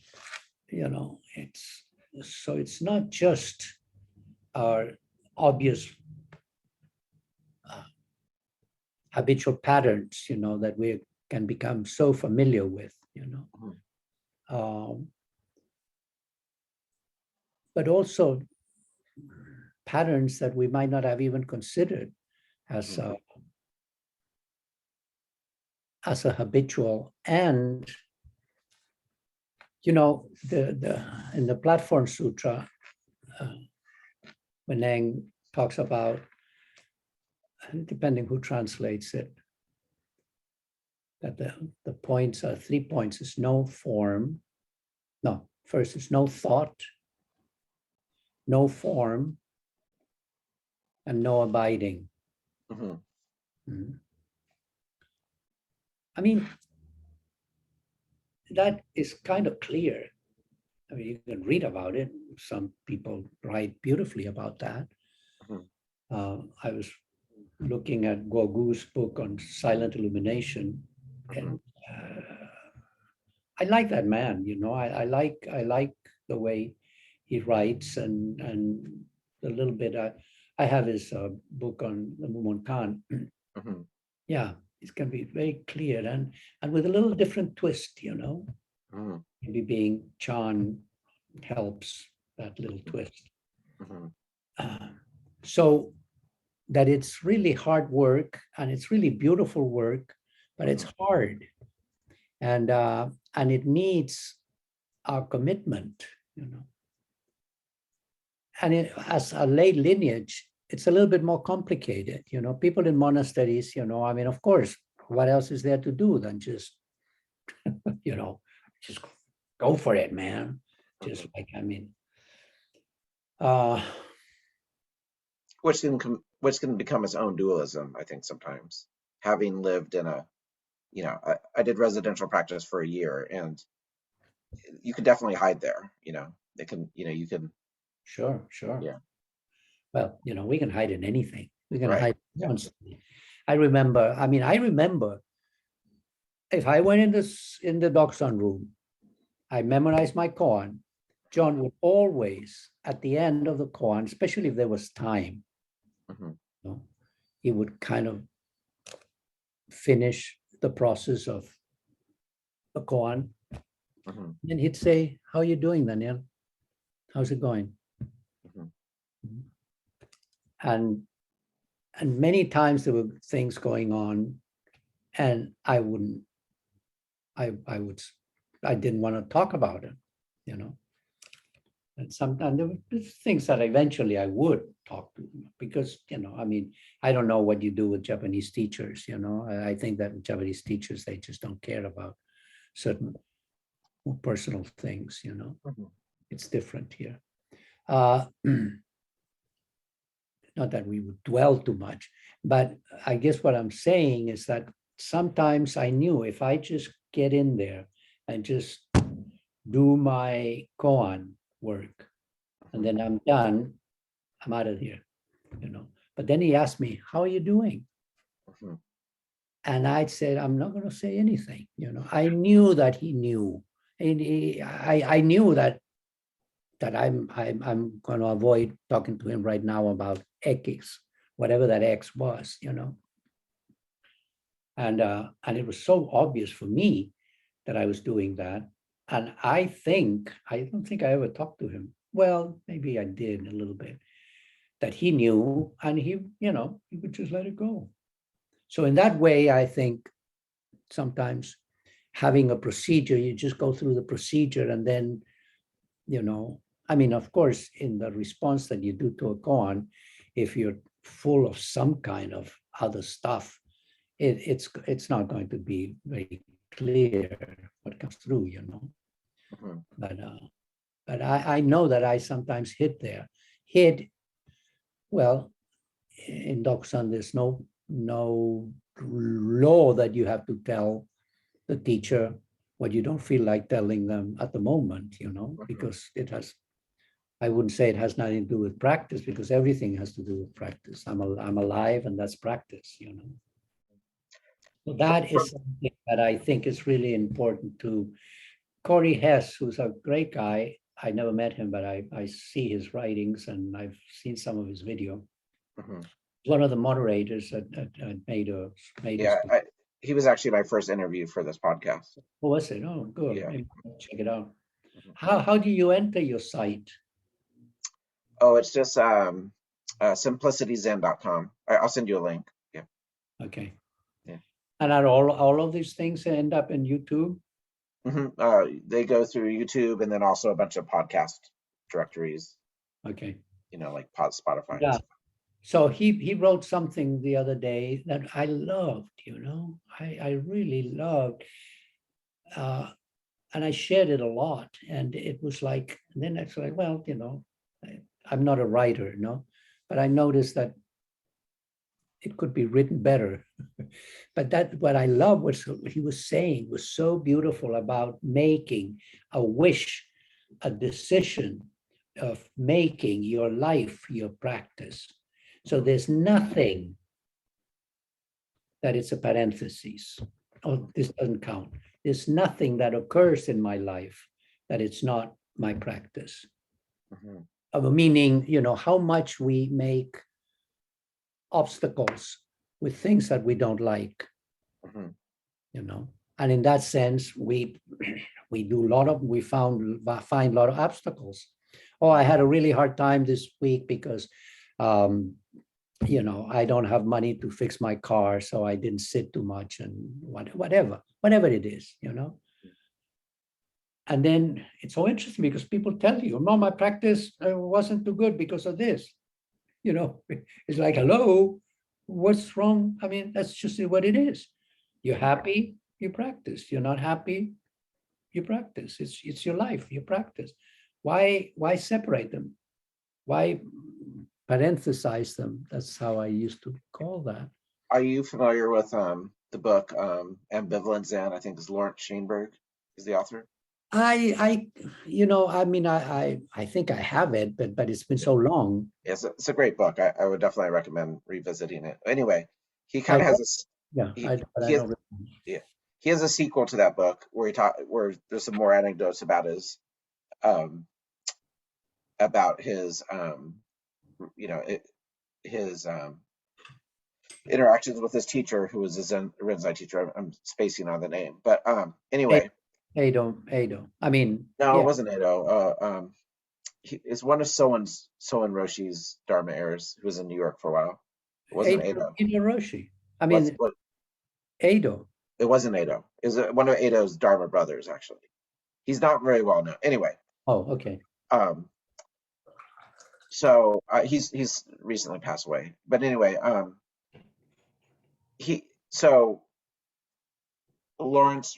Larry was explaining, he was feeling like some sort of vibration, and he went to the Roshi and he says, I feel like as I'm getting closer to my true nature, my self is kind of rebelling and it's kind of vibrating. And the Zen teacher was kind of like, Larry, the vibrating is your true nature. And I'm kind of mangling the anecdote a little bit, but I just thought it was so perfect because that's interesting. I at the beginning of the pandemic, I really got interested in. I really went into it. I mean, reading, because I didn't practice. I mean, I practiced my practice, Mm-hmm. but studying Kashmir Shaivism, okay, and the doctrine of vibrations, mm-hmm. or recognition. What's the name of that book? It's just The Splendor of Recognition. Okay. Mentioned that name, Splendor of Recognition, and I said, "Oh, I want to read that book. What a gorgeous title!" And that's it. It is. Some people have translated that as the doctrine of vibrations. And what is the tradition? Kashmiri Shaivism, from Kashmir. But is it Islam? Is it Islam? No, Shiva. Oh, okay. So like kind of a tantric Shaivism. Yeah. Okay. And from Kashmir, which is different than some Shaivism from southern India. I get it. Okay.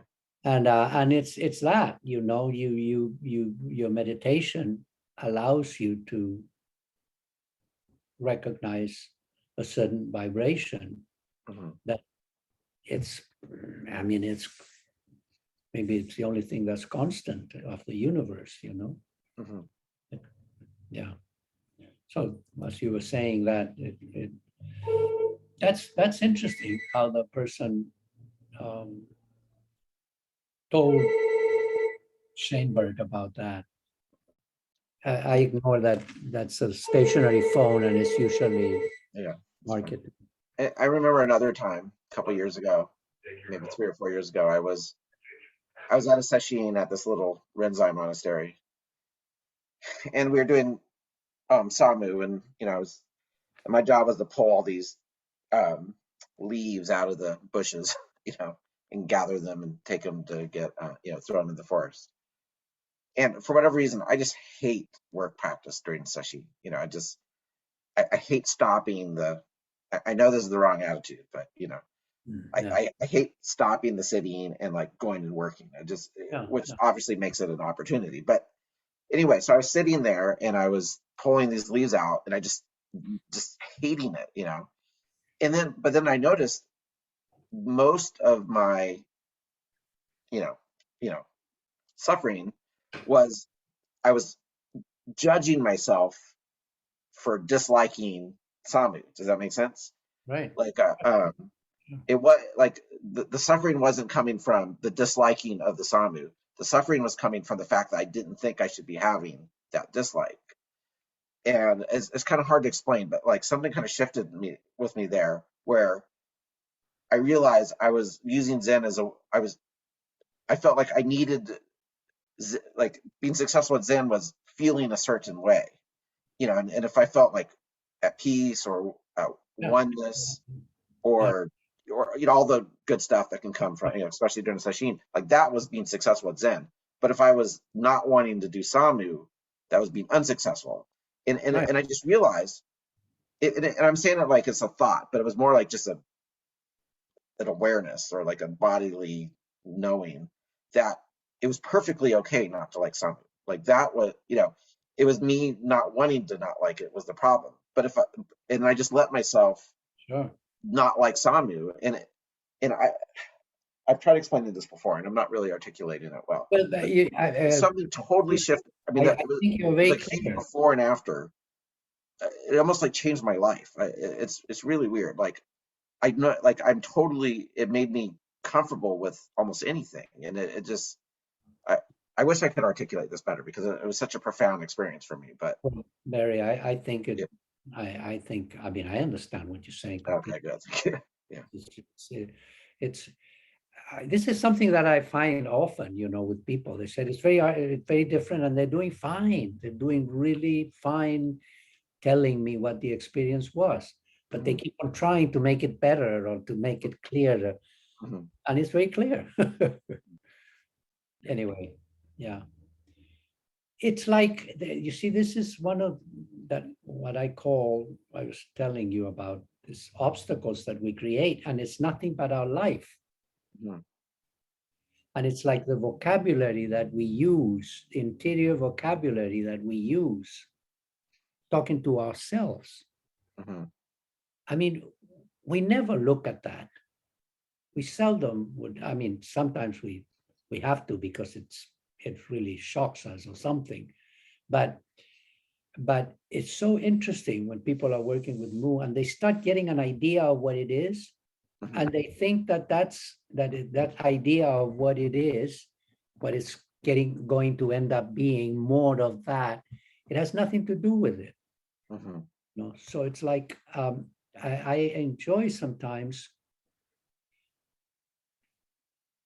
pointing, and it's not that I'm criticizing necessarily, but I'm just, because we're all the same, mhm, that how my own dialogue about myself and the words that I choose mhm, to tell myself what I'm like and what I like and what I dislike is exactly a big problem.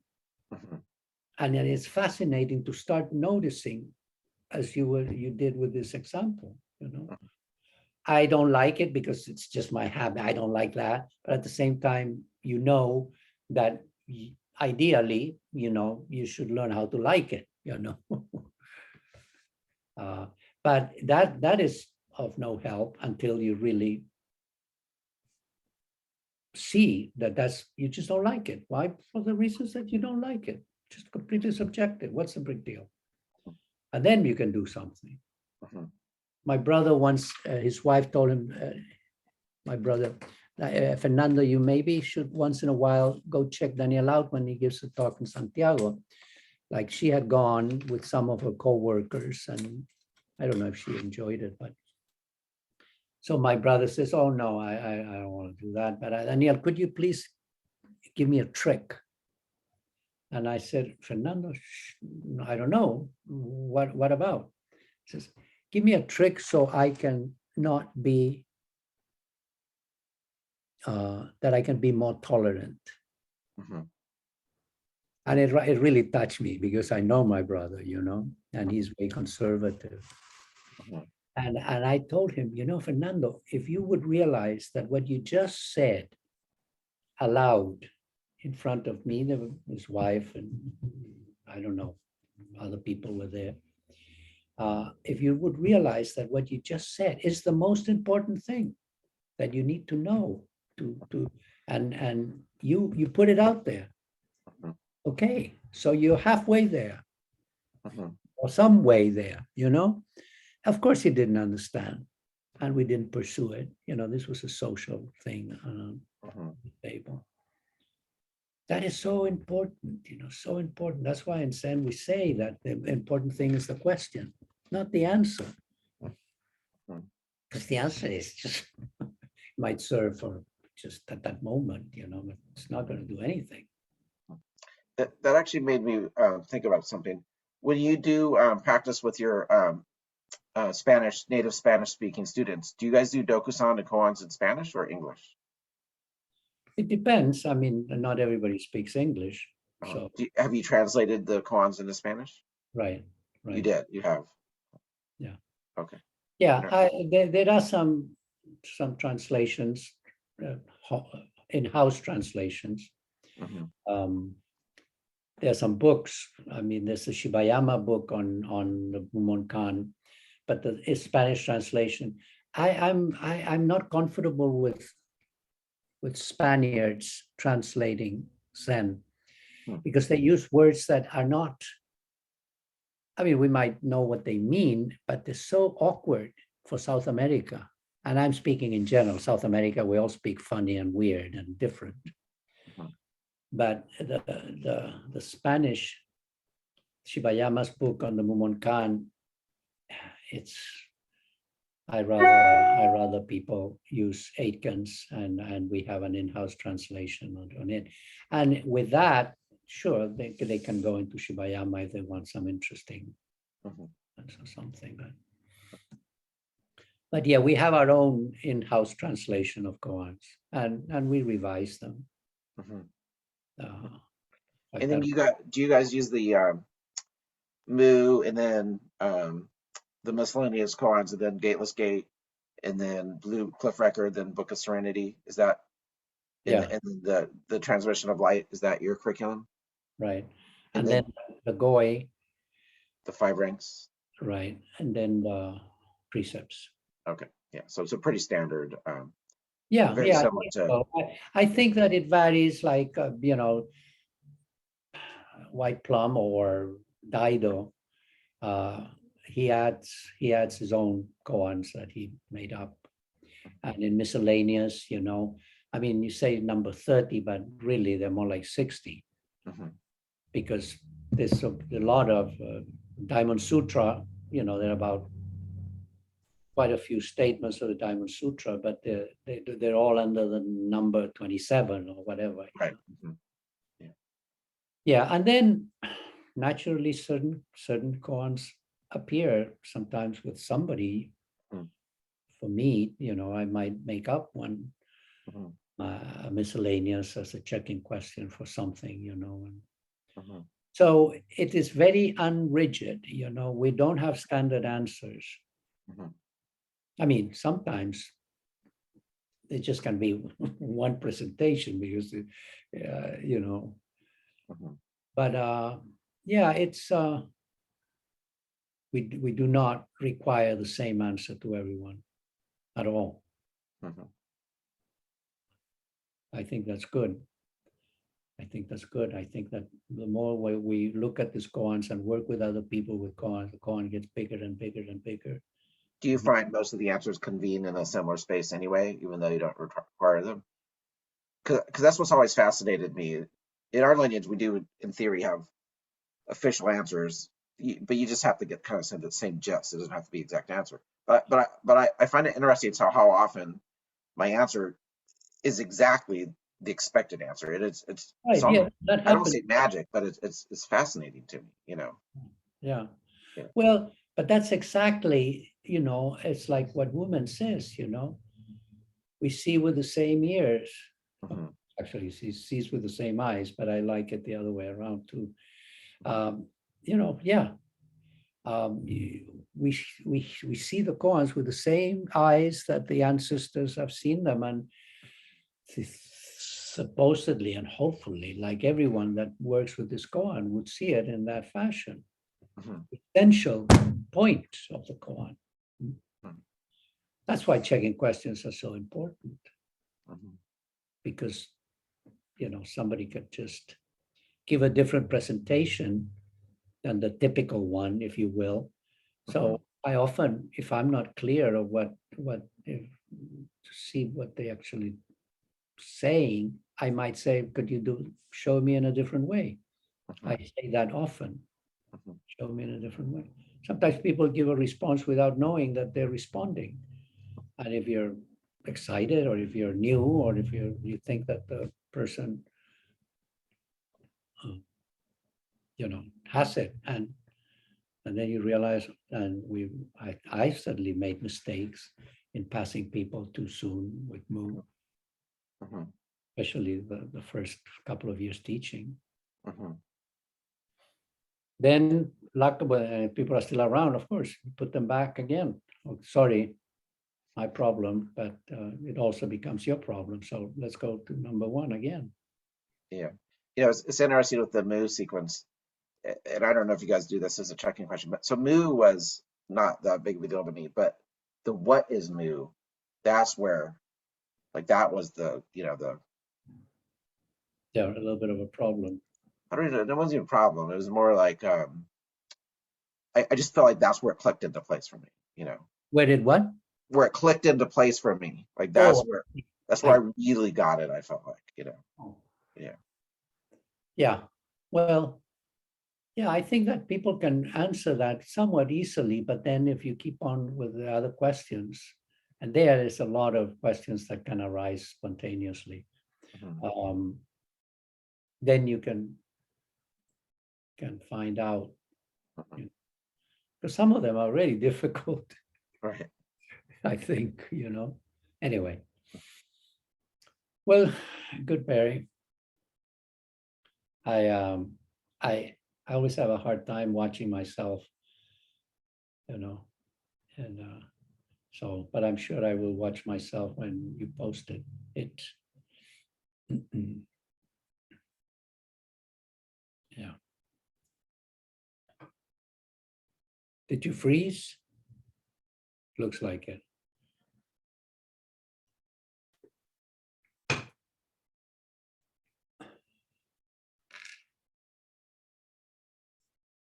What's going on?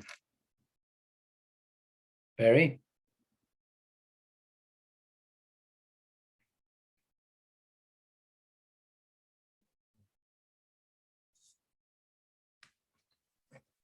Hi. Can you hear me? Yeah, you froze for Yeah, sorry. I my internet went out. Sorry about that. yeah. Yeah. All right. Well, let's wrap up here. I'd love to have you back sometime. There's a lot more we could talk about. All right. Yeah, Good. and if you ever have anyone you'd recommend to be interviewed here, I'd love to have some introductions. Okay. I'll think about it. Okay. Yeah. All right. Well, thank you so much for your time. Thank you Okay.